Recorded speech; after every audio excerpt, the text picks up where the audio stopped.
স্কুলে যখন ছুটি হয়েছিল তখন সবাই স্কুল থেকে বের হয়ে গেছিল, তখন কিছু আমাদের মিস আমাদেরকে উপরে দিয়ে বসছিল, কিন্তু আমরা এমনি যাইনি। তারপর আমরা নিচে ছিলাম, তখন হঠাৎ করে কিসের জানি আমরা বাইরে ছিলাম, হঠাৎ করে কিসের জানি একটা জোরে একটা শব্দ হয়েছে।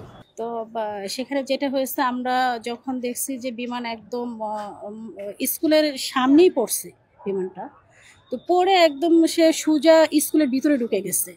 হ্যাঁ, তো স্কুলের ভিতরে ঢুকে যাওয়ার পরে তো ব্রাস্ট হয়ে গেছে ভিতরে, তখন মানে আগুন লেগে গেছে। আর আগুন লেগে যাওয়ার সাথে সাথে তো যখন জাস্ট বিমানটা পড়ছে তখন অনেক বাচ্চারা কি বলবো যে উড়ে কোথায় যেন চলে গেছে, মানে আমার চোখের সামনে দেখলাম যে উড়ে উড়ে অনেক জায়গায় চলে গেছে।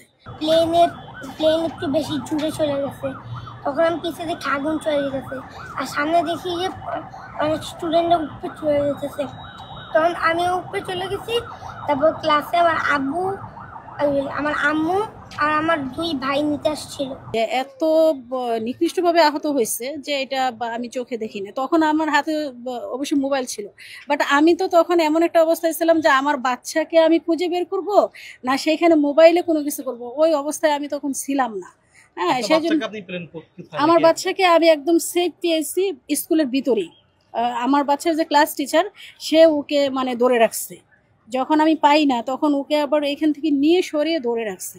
তো আমার মেজো ছেলেকে আমি পাঠাইলাম, পাঠানোর পরে ওকে কোলে করে নিয়ে ও তো একদম ভয়ে মানে কান্নাকাটি করা শুরু করছে।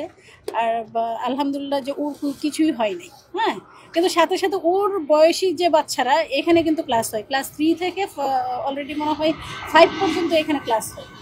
হ্যাঁ, তো 3টা ক্লাস একসাথে হয়তো অনেক বাচ্চারা 7 বছর থেকে শুরু করে একদম 11-12 বছর পর্যন্ত যে বাচ্চাগুলো ছিল ওরাই বেশিরভাগ মানে আহত হয়েছে।